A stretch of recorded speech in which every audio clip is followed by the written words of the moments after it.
Hi students, the next part of the solid state, the ரெண்டாவது பாகம் என்ன அப்படின்னு கேட்டிங்கன்னா படிக வடிவமுடைய திடப்பொருள்களை வகைப்படுத்துதல். சரியா? So classification of crystalline solids. Okay. So இதுல எத்தனை வகைகளாக நம்ம வகைப்படுத்த போறோம்? What are the classification of crystalline solids? என்னென்ன வகைப்படுத்துதல் இருக்கிறது? என்னென்ன டைப் இருக்கு? So the first one is ionic solids என்று சொல்லக்கூடிய அயனி படிகங்கள். இரண்டாவது கோவேலண்ட் சாலிட்ஸ் என்று சொல்லக்கூடிய சகப்பிணைப்பு படிகங்கள். மூன்றாவது மாலிகுலர் சாலிட்ஸ் என்று சொல்லக்கூடிய மூலக்கூறு படிகங்கள். இத மூன்றாக வகைப்படுத்தலாம். நான் polar molecular solids, polar molecular solids, hydrogen bonded molecular solids. அடுத்தது நான்காவதாக மெட்டாலிக் சாலிட்ஸ் என்று சொல்லக்கூடிய உலோக படிகங்கள். சரியா? சோ இந்த நாலுமே மிக முக்கியமானது. 3 மார்க்ல 2 மார்க் அதே மாதிரி தான். சரியா? சோ क्वेश्चंस வரதுக்கான வாய்ப்பு அதிகமாக இருக்கக்கூடிய இந்த பார்ட். முதல் டைப் என்ன பார்க்க போறோம் அப்படினா அயானிக் சாலிட்ஸ் பார்க்க போறோம். சோ இதுல வந்து பாத்தீங்கன்னா அந்த பேராகிராஃப் ஃபுல்லா பேராகிராஃபா நீங்க படிக்காம எளிதா இந்த மாதிரி நான் பாயிண்ட்ஸா பிரிச்சு வச்சிருக்கேன். இந்த மாதிரி பாயிண்ட்ஸா இதை எக்ஸ்பிளைன் பண்ணனும் அப்படினாவே நமக்கு அயானிக் கிறிஸ்டல்ஸ் பத்தி ஒரு கிளியர் ஐடியா கிடைச்சிடும். சரியா? சோ இப்போ இதுல ஃபர்ஸ்ட் பாயிண்ட் நான் எது எடுத்திருக்கேன் அப்படின்னு கேட்டீங்கன்னா இதுல இருக்கக்கூடிய ஸ்ட்ரக்சரல் யூனிட்ஸ்.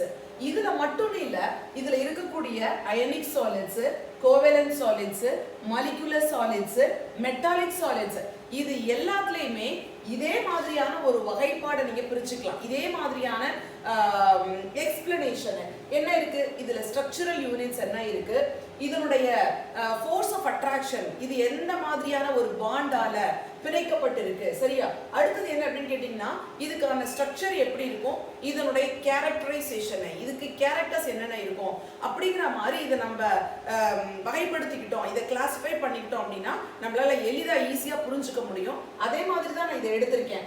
முதல் ஒன்று வந்து அயனி படிகம் என்று சொல்லக்கூடிய அயானிக் சாலிட்ஸ்.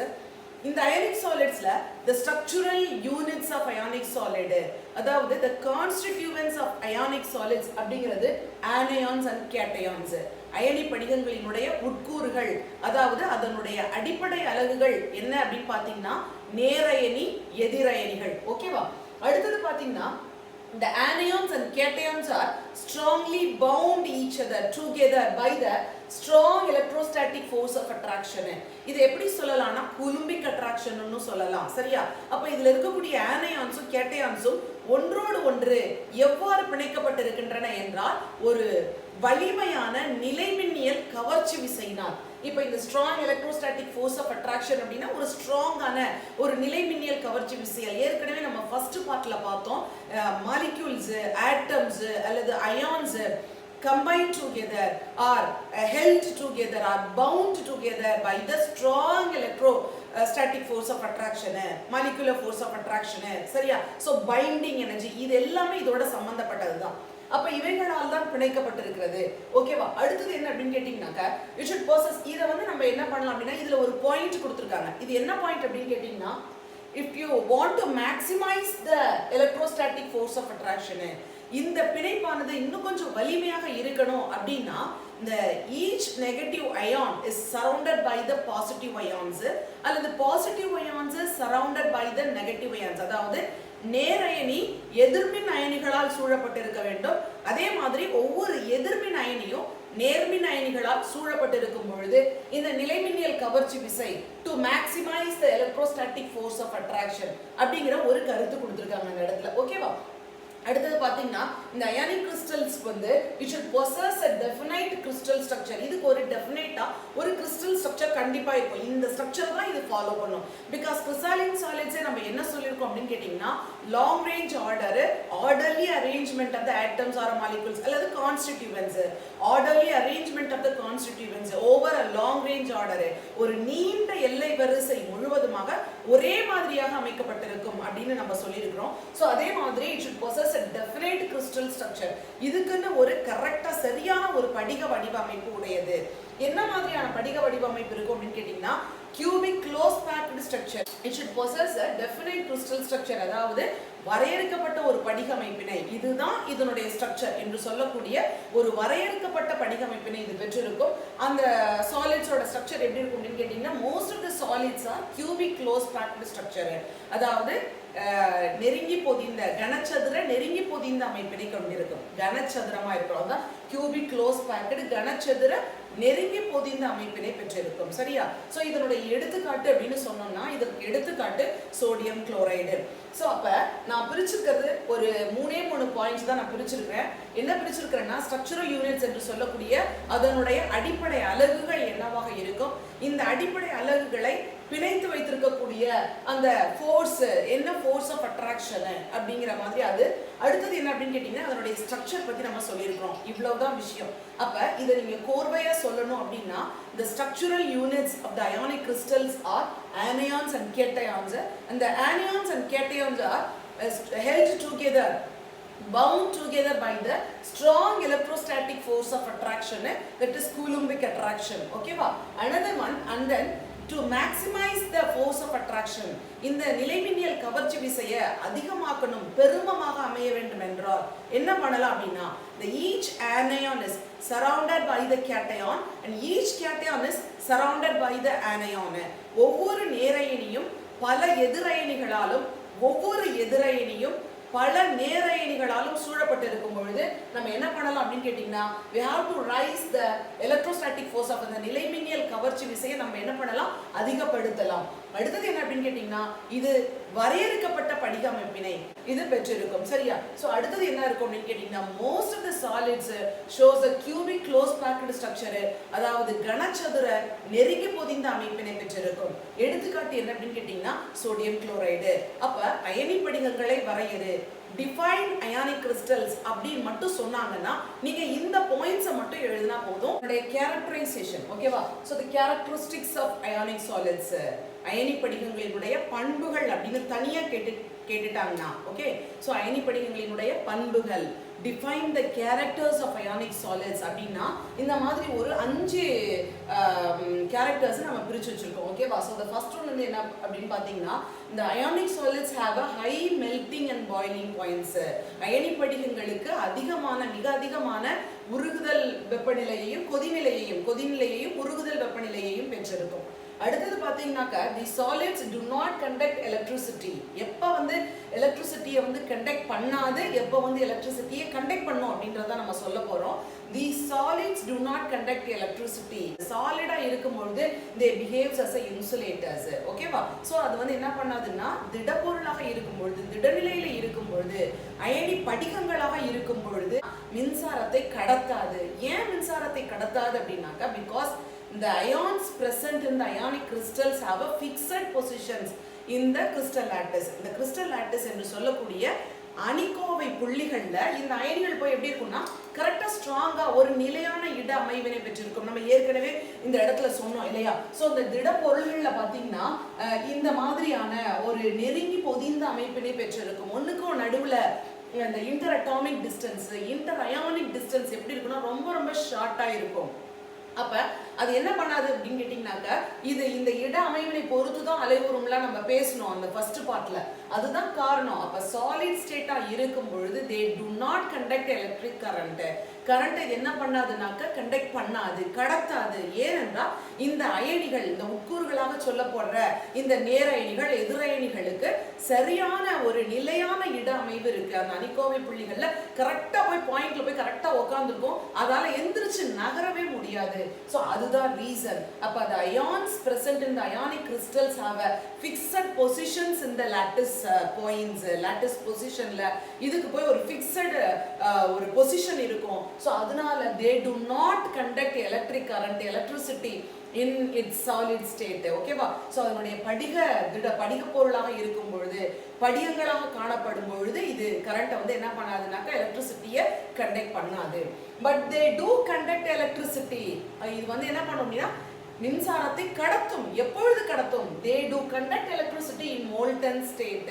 அதாவது உருகிய நிலையிலேயோ அல்லது கரைந்த நிலையிலேயோ, in molten state or in solution. ஓகேவா? so or solution, அதாவது உருகிய நிலையிலேயோ அல்லது கரைந்த நிலையிலேயோ கரைசலாக இருக்கும் பொழுது அப்ப இது என்ன பண்ணும் அப்படின்னு கேட்டீங்கன்னாக்கா மின்சாரத்தை கடத்தும். Because the ions are free to move about. அப்பொழுது அந்த அயனிகள் என்ன பண்ணும் அப்படின்னு கேட்டீங்கன்னாக்கா எளிதாக அதால கரைக்கும் பொழுது அந்த இருக்கக்கூடிய அந்த நிலைமின்னியல் கவர்ச்சி விசை என்ன பண்ணும் அப்படின்னு கேட்டீங்கன்னாக்கா வலிமையானதாக இருக்காது, அது வலிமை குறைந்ததாக மாற்றப்படும். அப்ப அவைகளுக்கு இடையே இருக்கக்கூடிய தொலைவானது அதிகரிக்கும். அப்ப அதால எளிதாக என்ன செய்ய முடியும்னா மூவ் ஆக முடியும், ஒரு இடத்திலிருந்து இன்னொரு இடத்திற்கு அதால நகர முடியும். அப்பொழுது அது என்ன செய்யும் அப்படின்னு கேட்டீங்கன்னா மின்சாரத்தை கடத்தும். சோ அடுத்தது என்ன அப்படின்னு கேட்டீங்கன்னா they are hard as only strong external force can change the relative positions of the ions.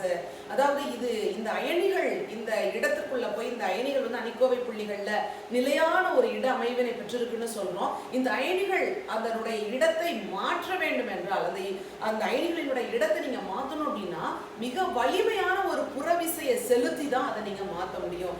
if you want to change the position of the ion அப்படின்னா you should apply some strong external force, then only you have to change you should change the position of the ions in the crystal lattice. அப்ப அந்த பொசிஷனை மாத்தணும், அந்த ions உடைய இட அமைவினை மாத்தணும் அப்படின்னா நீங்க ஒரு ஸ்ட்ராங் எக்ஸ்டர்னல் ஃபோர்ஸ் நீங்க அப்ளை பண்ணினா மட்டும் தான் இத மாத்த முடியும். Otherwise they are hard. அதனால தான் இது எப்படி இருக்கு அப்படின்னு கேட்டீங்கன்னா ஒரு திடப்பொருள் வந்து எப்படி இருக்கும்னா ரொம்ப ரொம்ப கடினமானதாக இருக்கும், ரொம்ப வந்து ஹார்டா இருக்கும். இந்த ஹார்ட்னஸ்க்கு என்ன காரணம், இந்த கடினத்தன்மைக்கு என்ன காரணம் அப்படின்னா அந்த அயான்ஸ் போய் கரெக்டா போய் அந்த பொசிஷன்ல போய் ஃபிக்ஸ் ஆயிருக்கும். அதுதான் ரீசன் இது ரொம்ப ரொம்ப ஹார்டா இருக்கிறதுக்கு. சரியா? சோ இன்னொரு ரீசன் நம்ம சேர்த்துக்கலாம் என்ன அப்படின்னா they are hard and brittle. Maximum பாத்தீங்கன்னா இதுல இருக்கக்கூடிய நிறைய அந்த கிறிஸ்டாலின் சாலிட்ஸ்க்கு ஒரு நேச்சர் என்ன இருக்கும் அப்படின்னா they are very much hard and brittle. ரொம்ப ரொம்ப கடினத்தன்மை உடையதாக இருக்கும், அதே நேரத்தில் இது உடையும் தன்மை உடையதாக இருக்கும். இந்த 5 points characters of ionic crystal அப்படின்னு கேட்டாங்கன்னா பிகாஸ் ஃப்ரீக்வெண்டா முன்னாடி ஓல்டு சிலபஸ்ல இது ஃப்ரீக்வெண்டா கேட்கக்கூடிய கொஸ்டினா இருந்திருக்கு. ஸோ அதனால இந்த 5 பாயிண்ட்ல எனி 3 பாயிண்ட் அந்த மாதிரி நீங்க படிச்சுக்கலாம்.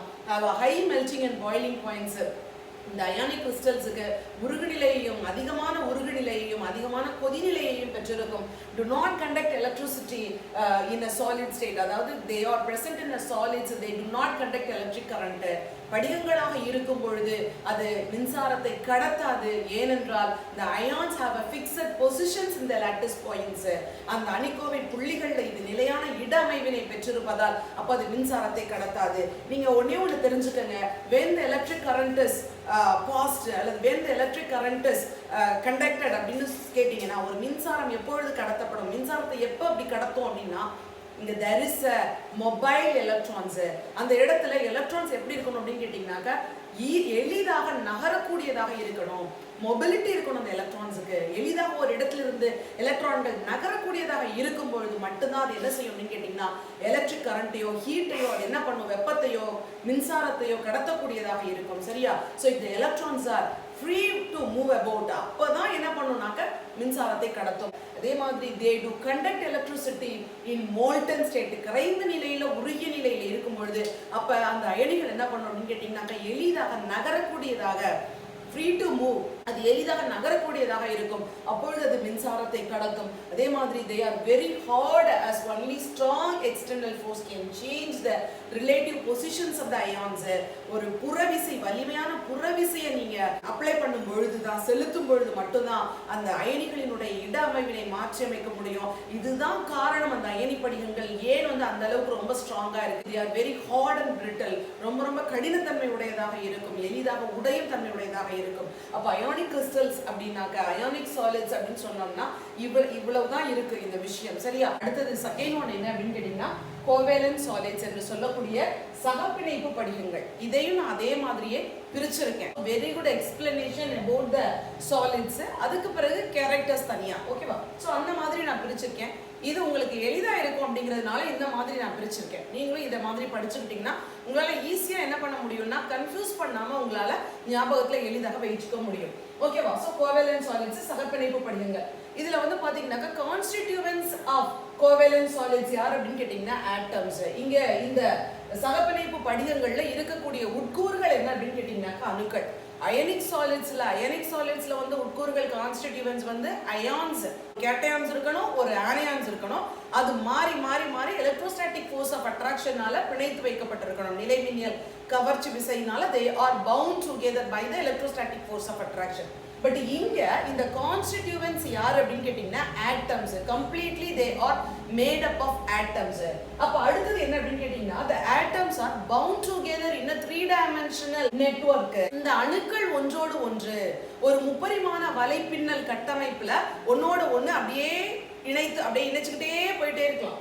ஸோ எந்த மாதிரியான பாண்டில் ஒன்னோட ஒன்று இணைஞ்சிருக்கு அப்படின்னா the atoms are bound together in a 3-dimensional network by the covalent bond. சரியா? இந்த சகப்பிணைப்பினால அணுக்கள் என்ன பண்ணிருக்கு அப்படின்னு கேட்டீங்கன்னா ஒரு முப்பரிமாண வலைப்பின்னல் கட்டமைப்புல இவ்வாறு அப்படியே கட்டமைச்சிட்டு இருக்கு.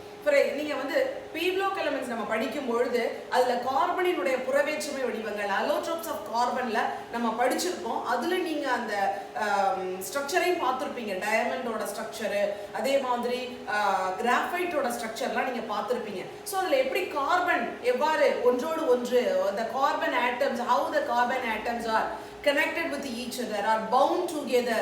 அதே மாதிரி தான் எப்படி இருக்கும் அப்படின்னு கேட்டீங்கன்னா சகப்பிணைப்பினால கோவேலன்ட் பாண்டால ஒரு 3-dimensional கட்டமைப்புல எடுக்கப்பட்டிருக்கும். இதற்கான எக்ஸாம்பிள்ஸ் என்ன அப்படின்னு கேட்டீங்கன்னா டயமண்ட் அண்ட் சிலிக்கன் கார்பைடு, வைரம், சிலிக்கன் கார்பைடு, இதெல்லாம் எக்ஸாம்பிள்ஸ். அப்போ இதுல கான்ஸ்டிடியூவன்ட்ஸ் என்னன்னா ஆட்டம்னு பார்த்திருக்கோம். சரியா? So the constituents of the covalent solids are atoms. இதனுடைய உட்கூறுகள் அணுக்கள். இவைகள் எவ்வாறு ஒன்றோடு ஒன்று இருக்கும்னா முப்பரிமாண வலைப்பின்னல் கட்டமைப்புல 3-dimensional networkல the atoms are bound together by the covalent bonds. Example என்னன்னு பார்த்துருக்கிறோம். இதனுடைய கேரக்டர்ஸ். ஸோ கேரக்டர்ஸ் வந்து ரொம்ப சிம்பிளான ஒரு கேரக்டர்ஸ் தான்.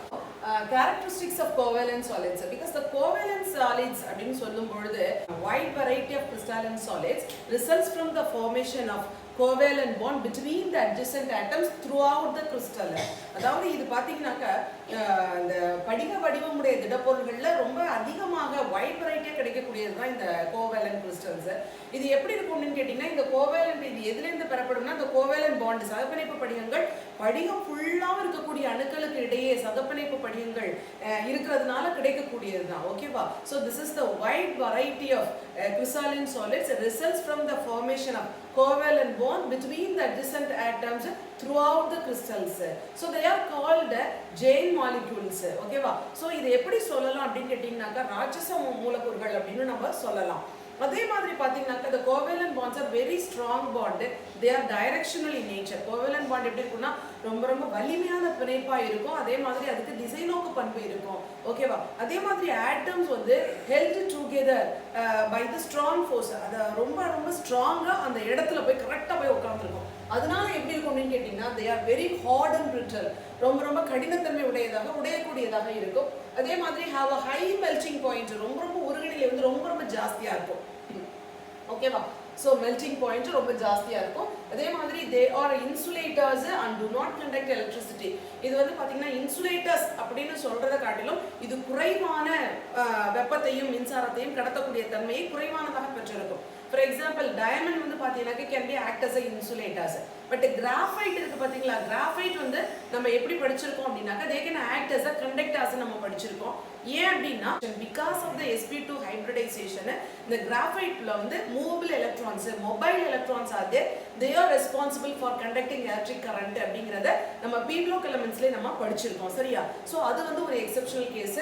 அப்ப இத நம்ம எப்படி சொல்லலாம்னா they are insulators and do not conduct electricity அப்படிங்கறத விட இவங்க வந்து கொஞ்சம் அந்த கடத்தக்கூடிய தன்மை வந்து குறைவாக பெற்றிருப்பவர்கள். சரியா? சோ அப்ப அந்த கிராஃபைட்டை கருத்தில் கொண்டு இதெல்லாம் இதனுடைய characters of covalent bond. covalent solids வந்து ஓவர். ஓகேவா? அடுத்த சாலிட்ஸ் என்ன பார்க்க போறோம் அப்படின்னு கேட்டீங்கன்னாக்கா molecular solids. ஓகேவா? so the molecular solids are classified into 3 types. one is a non-polar என்று சொல்லக்கூடிய முனைவற்ற மூலக்கூறு படிகங்கள். ஓகேவா? அடுத்தது போலார் molecular solids என்று சொல்லக்கூடிய முனைவுற்ற படிகங்கள். அதே மாதிரி அடுத்தது hydrogen bonded molecular solids. இதுக்கு முன்னாடி நம்ம என்ன பண்ணோம் அப்படின்னா molecular solids அப்படின்னா ஒரு காமனா ஒரு ஜெனரல் கேரக்டரைசேஷன் என்ன molecular solidsக்கு நம்ம பார்க்கலாம். இதே மாதிரியே பார்க்கலாம். பட் அதில் கிளாசிஃபிகேஷன் இருக்கிறதுனால நான் அதை தனியாக எழுதலை. பட் மாலிகுலர் சாலிட்ஸுக்கும் இதே மாதிரி 2-3 விஷயங்கள் நம்ம பார்க்க போகிறோம். மாலிகுலர் சாலிட்ஸில் கான்ஸ்டிடியூவன்ஸ் யாரு அப்படின்னாக்க neutral molecules. Neutral molecules are the constituents of molecular solids. இந்த மூலக்கூறு படிகங்கள் இருக்கக்கூடிய உட்கூறுகள் யார் அப்படின்னு கேட்டீங்கன்னா நடுநிலை மூலக்கூறுகள் தான். ஓகேவா? ஸோ தீஸ் கான்ஸ்டிடியூவன்ஸ் அதாவது neutral molecules are held together by the weak van der Waals forces. இது வலிமை குறைந்த வான் டெர் வால்ஸ் விசைகளால் பிணைத்து வைக்கப்பட்டிருக்கின்றது. இது சாதாரணமாக இதனுடைய நேச்சர் எப்படி இருக்கும் அப்படின்னு கேட்டீங்கன்னாக்கா they are very soft. Okay, they do not conduct electric current. இது வந்து மின்சாரத்தை கடத்தாது, அதே மாதிரி மிக மிக மென்மை தன்மையுடையதாக இருக்கும். இதை தான் நம்ம மூணா பிரிக்க போறோம். ஓகேவா? இந்த மாலிகுலர் சாலிட்ஸோடைய ஜெனரல் கேரக்டரைசேஷன்ங்கிறது neutral molecules present. Neutral molecules are present. They are held together by the weak van der Waals force of attraction. They are very soft and they do not conduct electric current. இவை மென்மை தன்மையுடையதாக இருக்கும், மின்சாரத்தை கடத்துவதில்லை. இதில் இருக்கக்கூடிய உட்கூறுகள் நடுநிலை மூலக்கூறுகள். இவைகள் வலிமை குறைந்த வான் டெர் வால்ஸ் விசையினால் பிணைத்து வைக்கப்பட்டிருக்கும். இதுதான் நம்ம ஜெனரலா மூணா பிரிக்கிறோம். இதுல முதல் கேட்டகரி யார் அப்படின்னு கேட்டீங்கன்னா நான் போலார் மாலிகுலர் சாலிட்ஸ் என்று சொல்லக்கூடிய முனைவற்ற மூலக்கூறு படிகங்கள். இப்போ இதுலயும் அதே தான் நம்ம பார்க்க போறோம். இதுலயும் கான்ஸ்டிடியூவன்ஸ் யாரா இருப்பாங்க அப்படின்னாக்க அதே தான் மாலிக்யூல்ஸ் தான். உட்கூறுகள் என்று சொல்லக்கூடிய அந்த கான்ஸ்டிடியூவன்ஸ் யார் அப்படின்னு கேட்டீங்கன்னாக்க அதே மாதிரி மூலக்கூறுகள் தான். The constituents are the neutral molecules are held together by the weak dispersion or London forces. இந்த weak dispersion or London forces நீங்க 11th ஸ்டாண்டர்ட்லயே படிச்சிருப்பீங்க. இதுல வந்து பாத்தீங்கன்னாக்க நான் போலார் மாலிகுலர் சாலிட்ஸ் அப்படினாவே எக்ஸாம்பிள்ஸ் நம்ம எடுத்துக்கிறது இங்க முதல்ல கொண்டு வந்துடலாம். Chlorine, hydrogen. சரியா? சோ இந்த குளோரின், ஹைட்ரஜன்லாம் பாத்தீங்கன்னா ஒரே மாதிரியான ஆட்டம்ஸ். இதுல the electronic charges are symmetrically distributed. இப்போ இதுல என்ன இருக்காதுன்னா எந்த மாதிரியான ஒரு டைபோல்ஸும் கிரியேட் ஆயிருக்காது.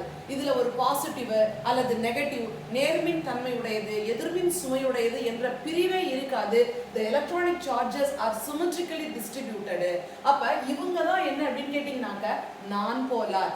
நான் போலார் அப்படினாவே ஒரே மாதிரியான same atoms. For example hydrogen hydrogen அப்படி நம்ம எடுத்துக்கிட்டோம்னா two hydrogen atoms are bonded with each other அப்படினா அந்த இடத்துல எப்படி இருக்கும்? இந்த பாண்ட்ல இருக்கும்போது இங்க நடுவுல இருக்கக்கூடிய அந்த எலக்ட்ரான் கிளவுட், the எலக்ட்ரான் மேகம், எலக்ட்ரானிக் சார்ஜ் எப்படி இருக்கும் அப்படின்னு கேட்டீங்கன்னா symmetrically distributed. இந்த பக்கமும் அதிகமாக இருக்காது, இந்த பக்கமும் அதிகமாக இருக்காது. அவைகள் எப்படி இருக்கும்னு கேட்டீங்கன்னா சீராக சமச்சீராக ரெண்டுக்கும் நடுவுல இருக்கும்.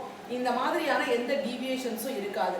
அப்ப இதுக்கு பேர் தான் என்ன அப்படின்னு கேட்டீங்கன்னா நான் போலார். நான் போலார் மாலிக்யூல்ஸ். அப்ப இந்த நான் போலார் மாலிக்யூல்ஸ் பக்கத்துல வந்து பாண்டுக்குள்ள வரணும், பாண்டால இணையணும் அப்படின்னாக்க கண்டிப்பாக இது என்ன ஆகணும் அப்படின்னு கேட்டீங்கன்னா ஒரு இன்டியூஸ்டு டைபோல் ஆகணும். இந்த இடத்துல வந்து திடீரென்று ஒரு இன்ஸ்டன்டேனியஸா, ஓகேவா, ஒரு மொமெண்ட்ரிக்கலா என்ன ஆகணும் அப்படின்னு கேட்டீங்கன்னா ஒரு எலக்ட்ரானிக் சார்ஜ்ல ஒரு இன்டியூஸ்டு டைபோல் ஆகணும். அப்ப இந்த இடத்துல இரண்டு போல்களாக ஒரு பாசிட்டிவ், ஒரு நேர்மின் சுமை, ஒரு எதிர்மின் சுமையாக அப்ப பிரியும். அப்பொழுது இது என்ன பண்ணும்? இதையும் அட்ராக்ட் பண்ணும்.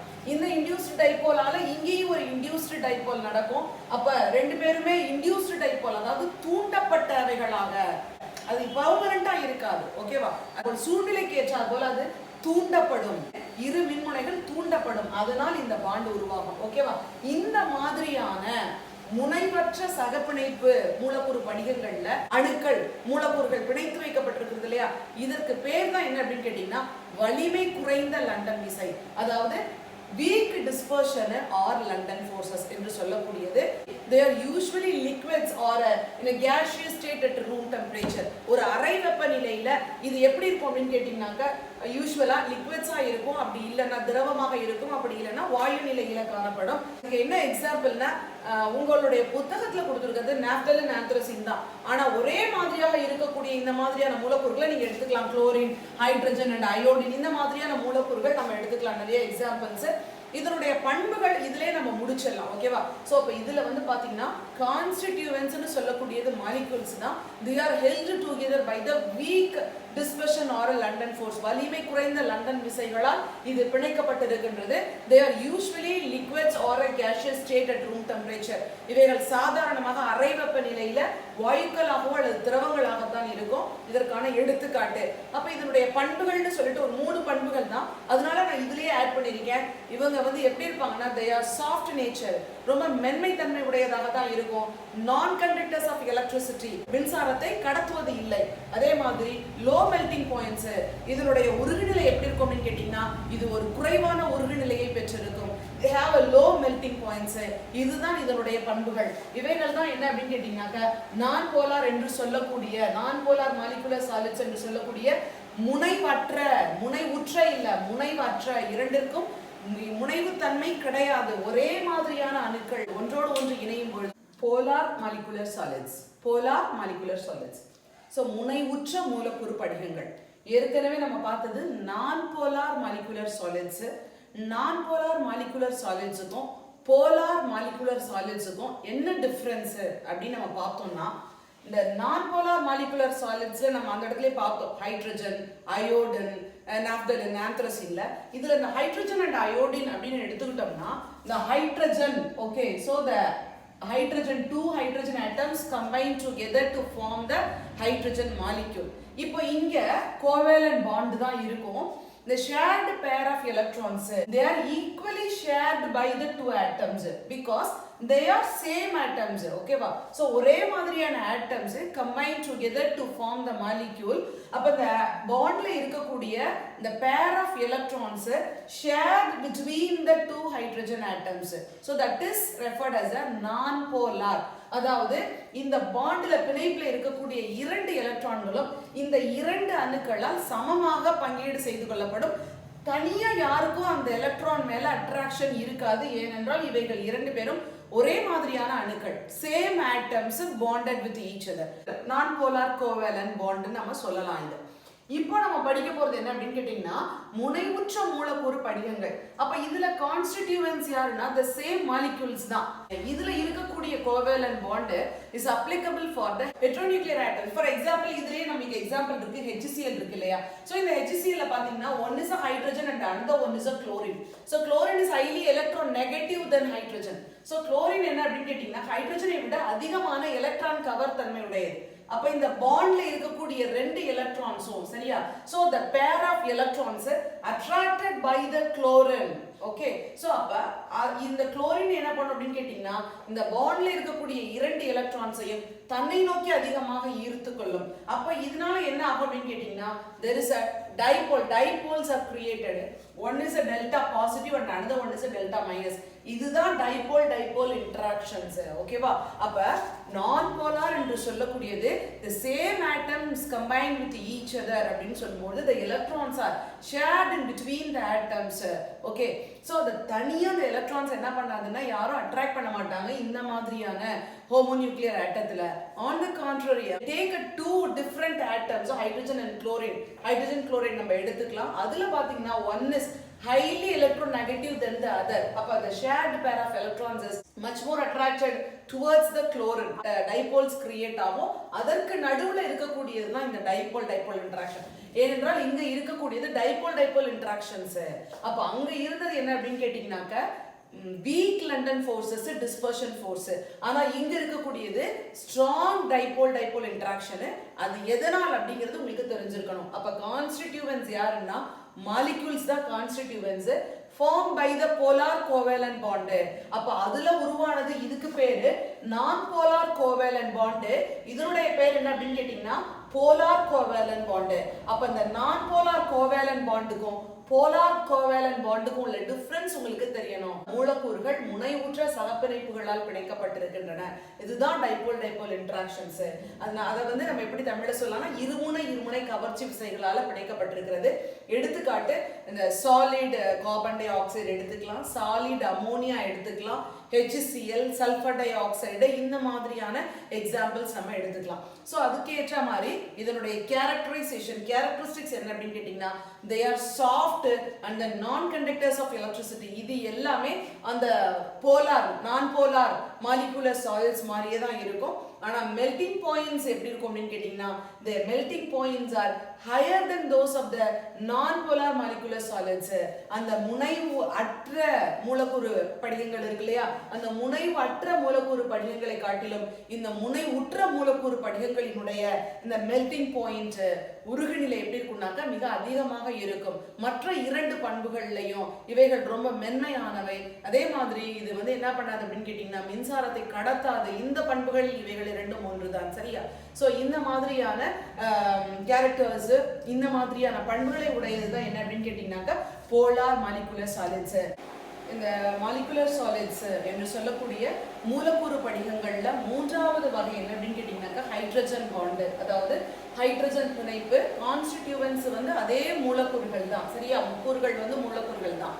ஓகேவா? So the molecules are bonded with அல்லது held together by the strong hydrogen bond. ஓகேவா? இதில் இருக்கக்கூடிய மூலக்கூறுகள் ஒன்றுடன் ஒன்று ஹைட்ரஜன் பிணைப்பினால் பிணைக்கப்பட்டிருக்கின்றன.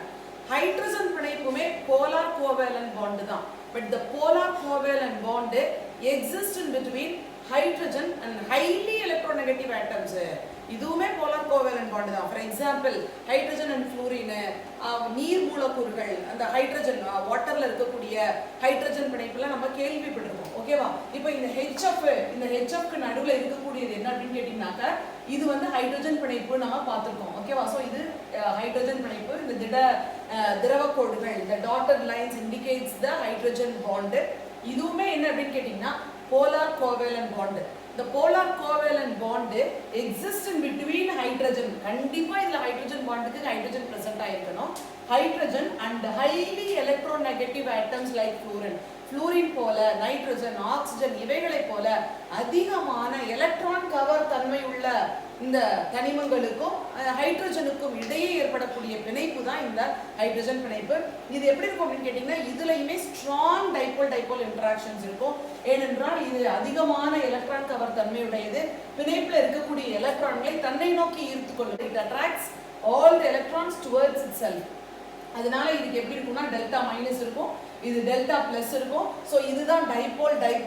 இது ஒரு டைபோல்ஸ். ஓகேவா? ஸோ இந்த டைபோல் இன்ட்ராக்ஷன்ஸ் சொல்லலாம். அதே மாதிரி இது எப்படி சொல்லலாம்னா போலார் கோவேலன்ட் பாண்ட். ஓகேவா? So polar covalent bond exist in between the hydrogen atom and highly electronegative atom. இதனால ஏற்படக்கூடியதான் இந்த ஹைட்ரஜன் பிணைப்பு. சரியா? So held together by the hydrogen bonds. The molecules are held together by the hydrogen bonds.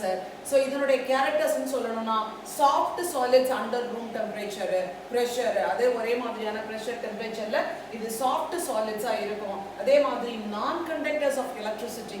Example யாருன்னு கேட்டீங்கன்னாக்கா solid ice, glucose, urea, இதுல எல்லாம் இந்த ஹைட்ரஜன் பாண்ட் இருக்கும். சரியா? ஸோ ஹைட்ரஜன் பிணைப்பு இருக்கும்.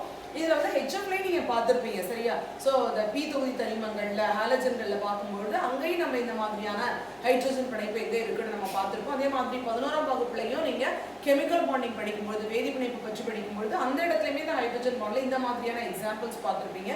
அதே தான். ஸோ இதோடு என்ன அப்படின்னு கேட்டீங்கன்னாக்கா மூலக்கூறு படிகங்கள் முடிவடைகிறது. Okay, so metallic solids. சரியா? ஸோ இதுதான் கடைசியாக நான்காவதாக பார்க்கக்கூடியது மெட்டாலிக் சாலிட்ஸ், உலோக படிகங்கள். ஓகேவா? இந்த உலோக படிகங்கள் பற்றியும் நம்ம 11ஆம் வகுப்பில் படிச்சிருப்போம். உலோக படிகங்கள் எவ்வாறு பிணைக்கப்பட்டிருக்கின்றன, உலோக பிணைப்பு எப்படி பிணைத்து வைக்கப்பட்டிருக்குது உலோக பிணைப்பால் அப்படின்னு பார்த்துருக்கோம் நம்ம.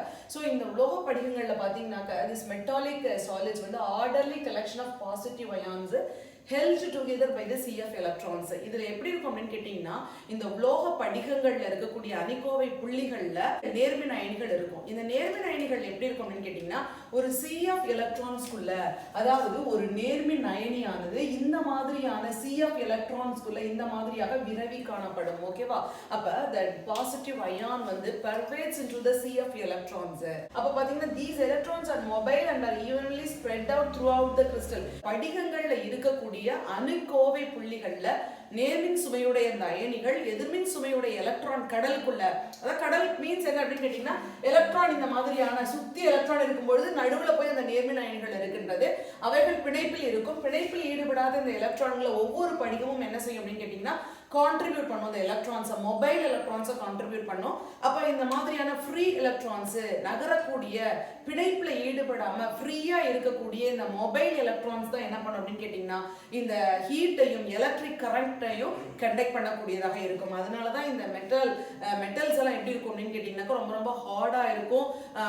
லஸ்ட்ரஸ் நேச்சர், ரொம்ப லஸ்டரா பளபளக்கும் தன்மையுடையதாக இருக்கும். லஸ்டர் நேச்சரா இருக்கும். அதே மாதிரி shows a high melting points. அதே மாதிரி பாத்தீங்கன்னாக்கா thermal, they are very good conductors of heat and electricity. மின்சாரத்தையும் வெப்பத்தையும் எளிதில் கடத்தக்கூடியவைகளாக காணப்படும். இதற்கான எக்ஸாம்பிள் என்ன அப்படின்னு கேட்டீங்கன்னா சில உலோகங்கள், உலோக கலவைகள், alloys, metal alloys, metals and metal alloys are taken as a example for this metallic solids. வந்து metallic solids are orderly collections of the positive ions held together by the sea of electrons. இதுல இருக்கக்கூடிய அணிக்கோவை புள்ளிகள் lattice pointsல இருக்கக்கூடிய each and every positive ions are surrounded by the sea of electrons. அப்போ ஒவ்வொரு படிகமும் என்ன பண்ணும் அப்படின்னு கேட்டீங்கன்னா பிணைப்புல அல்லாத எலக்ட்ரான்ஸ் என்ன பண்ணும் அப்படின்னு கேட்டீங்கன்னா கான்ட்ரிபியூட் பண்ணும்.